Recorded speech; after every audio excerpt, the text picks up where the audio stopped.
السلام علیکم ورحمۃ اللہ وبرکاتہ ڈیئر فرینڈس، امید کرتا ہوں سارے اسٹوڈنٹ خیر و عافیت سے ہوں گے۔ سورۃ الانعام کلاس میٹرک کی ہماری تفسیر جاری ہے۔ آج 14 رکوع سے آگے پڑھتے ہیں، 70 نمبر آیت سے آگے۔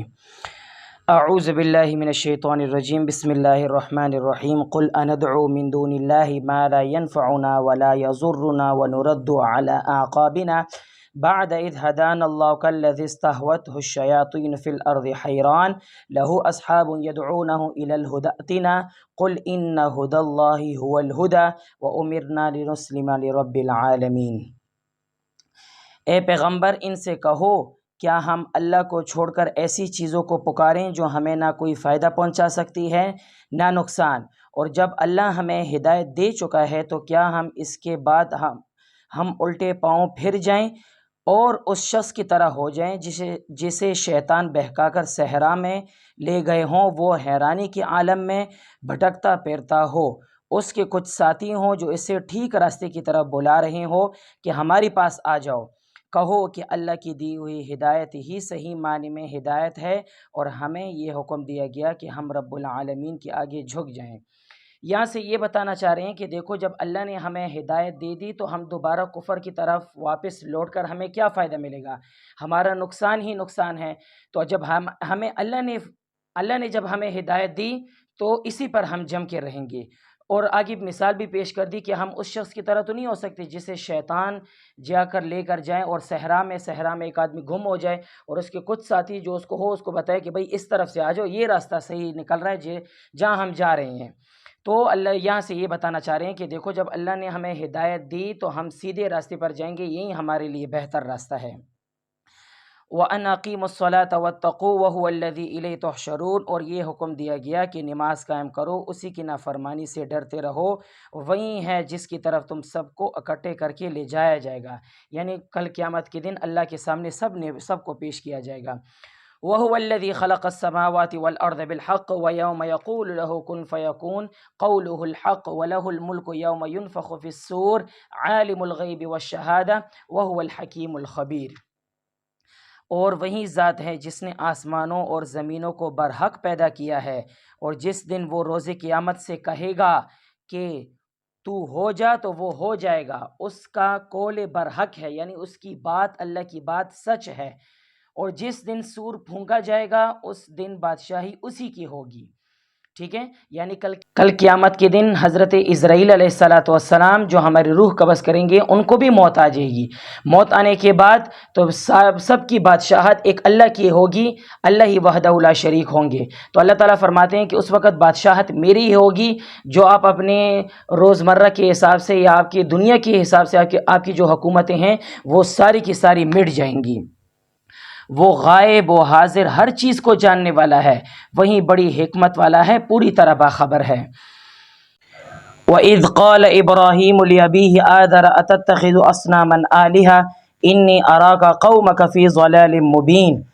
یہاں سے حضرت ابراہیم علیہ السلام کا واقعہ شروع ہو رہا ہے کہ حضرت ابراہیم علیہ السلام، مختصراً آپ کو میں بتا دیتا ہوں کہ حضرت ابراہیم علیہ السلام اپنے والد آذر کو سمجھاتے رہے۔ آذر جو تھے ان کے والد تھے، ٹھیک ہے؟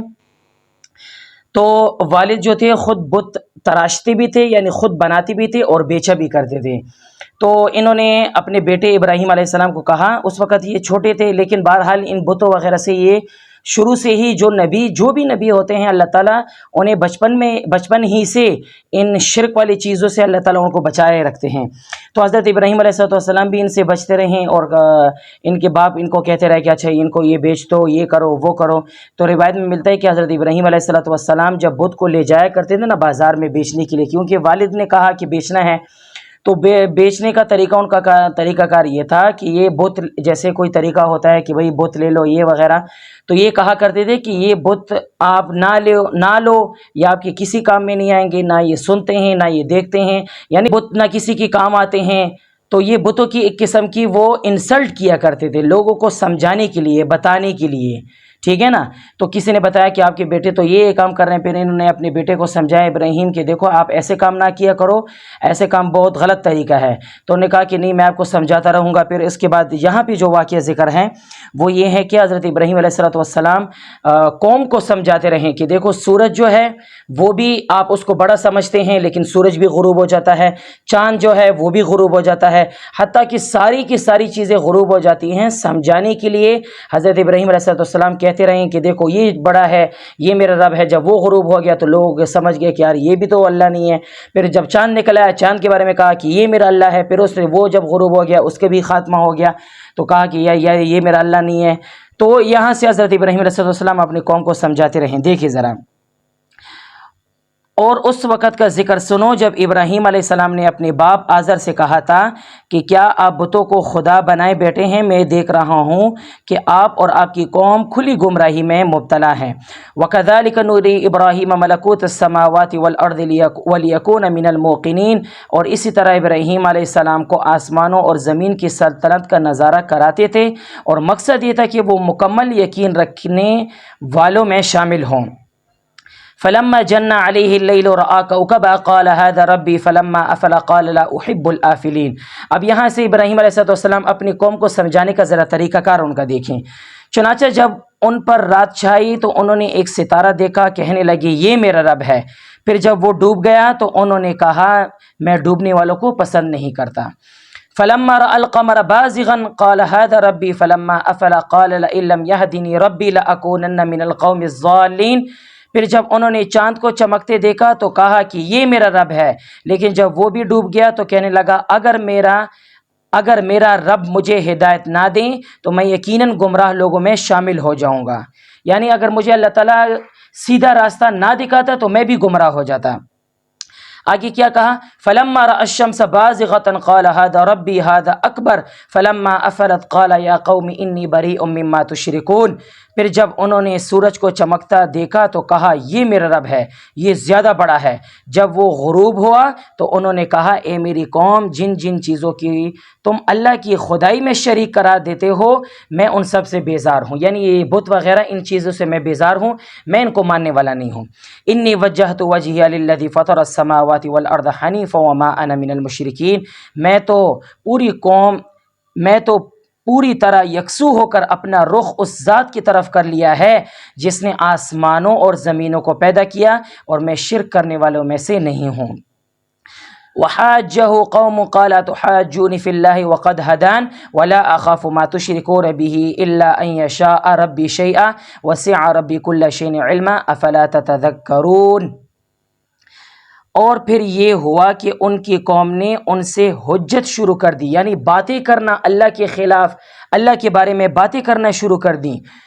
کیا کہا؟ ابراہیم علیہ السلام نے ان سے کہا کہ کیا تم مجھ سے اللہ کے بارے میں حجت کرتے ہو جبکہ اس نے مجھے ہدایت دی ہے, اور جن چیزوں کو تم اللہ کے ساتھ شریک مانتے ہو میں ان سے نہیں ڈرتا اور کہ وہ مجھے کوئی نقصان پہنچا دے گی, الا یہ کہ میرا پروردگار مجھے کچھ نقصان پہنچانا چاہے تو وہ ہر حال میں پہنچے گا.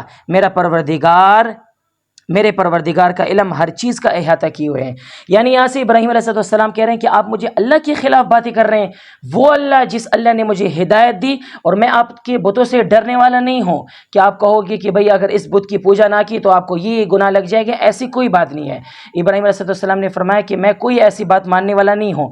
ہاں اگر مجھے اللہ تعالیٰ, اور یہ مجھے کوئی نقصان بھی نہیں پہنچا سکتا. ابراہیم علیہ السلام نے فرمایا اور کہا کہ ہاں اگر اللہ مجھے نقصان پہنچانا چاہیں تو پھر میں اس اللہ تعالیٰ ہر چیز کا احاطہ کیا, اللہ تعالیٰ کو ہر چیز کا پتہ ہے. اگر مجھے نقصان پہنچانا چاہیں گے تو مجھے پہنچ کے رہے گا, آپ کچھ بھی نہیں کہہ سکتے. اور اگر اللہ تعالیٰ مجھے نقصان نہ پہنچانا چاہیں تو آپ کی ان باتوں سے مجھے کوئی فکر نہیں ہے.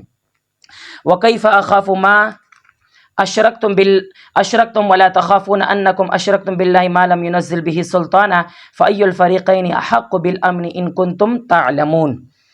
اور جن چیزوں کو تم نے اللہ کا شریک بنا رکھا ہے میں ان سے کیسے ڈرتا ہوں جبکہ تم ان چیزوں کو اللہ کا شریک ماننے سے نہیں ڈرتے جن کے بارے میں اس نے تم پر کوئی دلیل نازل نہیں کی. اب اگر تمہارے پاس کوئی علم ہے تو بتاؤ ہم دونوں فریقوں میں سے کون بے خوف رہنے والا ہے، رہنے کا زیادہ مستحق ہے۔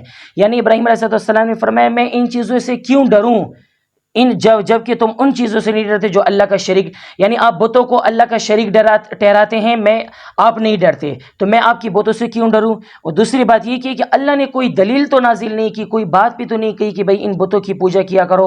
پھر مجھے بتاؤ ان میں سے کون زیادہ خوف رکھنے والا ہے؟ یعنی اللہ نے کوئی دلیل نازل نہیں کی تو آپ ان بتوں کی کیوں پوجا کرتے ہیں؟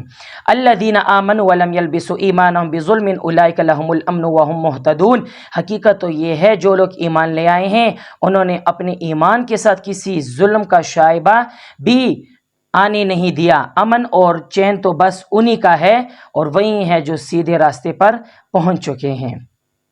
آگے سے حضرت ابراہیم علیہ السلام پھر اپنے قوم کے مد مقابل آئیں اور ان کو سمجھایا۔ حضرت اسحاق علیہ السلام کا آگے واقعہ آ رہا ہے، تقریباً حضرت یحییٰ علیہ السلام، عیسیٰ علیہ السلام، الیاس، تقریباً سب کا واقعہ آگے انشاءاللہ آتا رہے گا۔